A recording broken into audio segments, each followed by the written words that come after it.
Hi, my name's Jane. I am the owner and founder of Phoenix Dyslexia Consulting.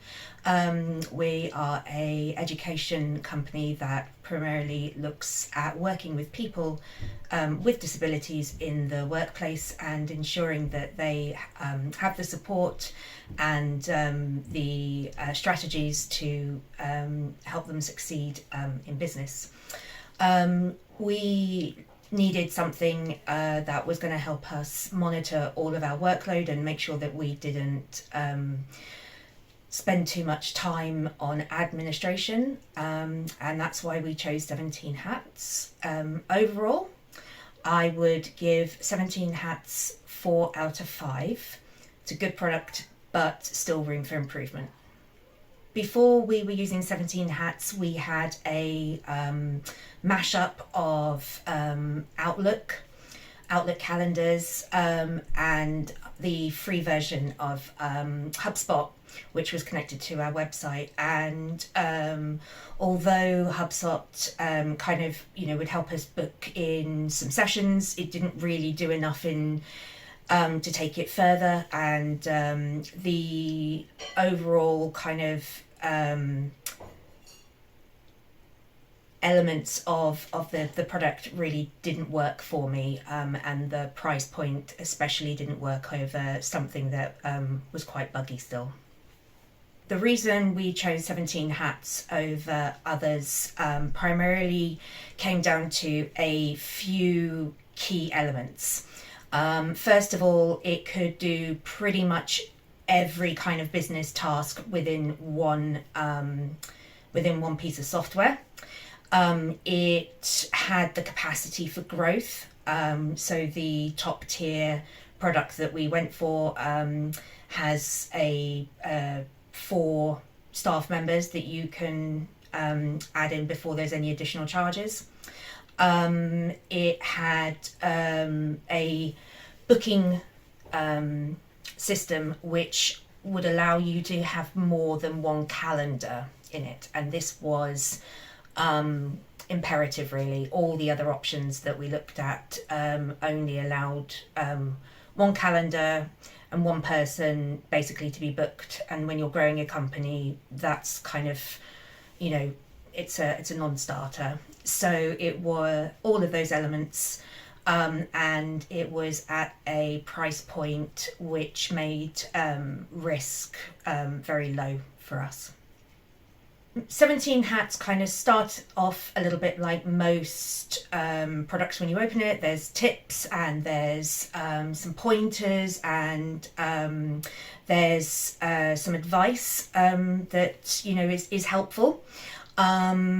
There was no real kind of wizard process that would help you kind of set up your automizations and set up your integrations and bits and pieces. And I'd probably say that this is an area that they need to work on, because it took an awful lot of research going through their help files and everything else like that to kind of work out how to do certain things.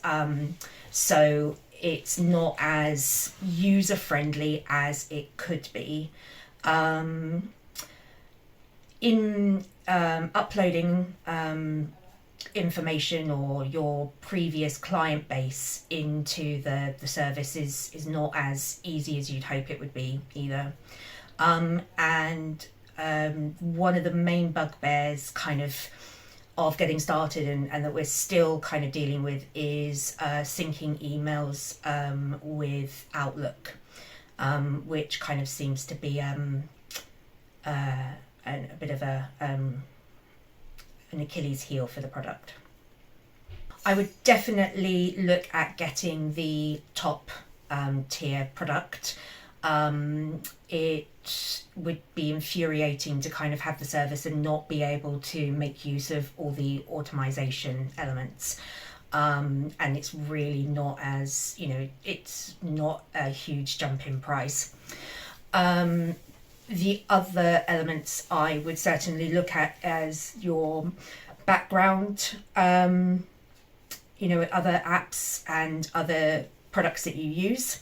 If you are predominantly a Gmail user, you're going to have no problems whatsoever. This product is made for you.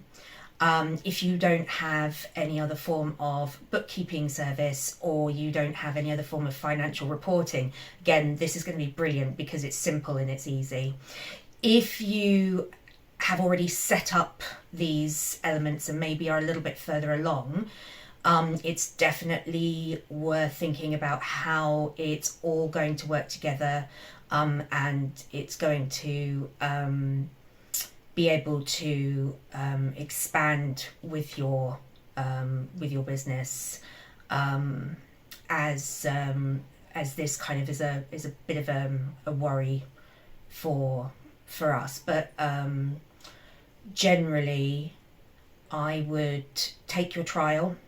You get about a month, and I would really play around with it on a daily basis. There's a lot that can be done when you've thought kind of a little bit outside the box, and I would watch the videos, and I would talk to the support staff via the email links, and make sure that you've thoroughly gone through all of your questions before you purchase any product like this.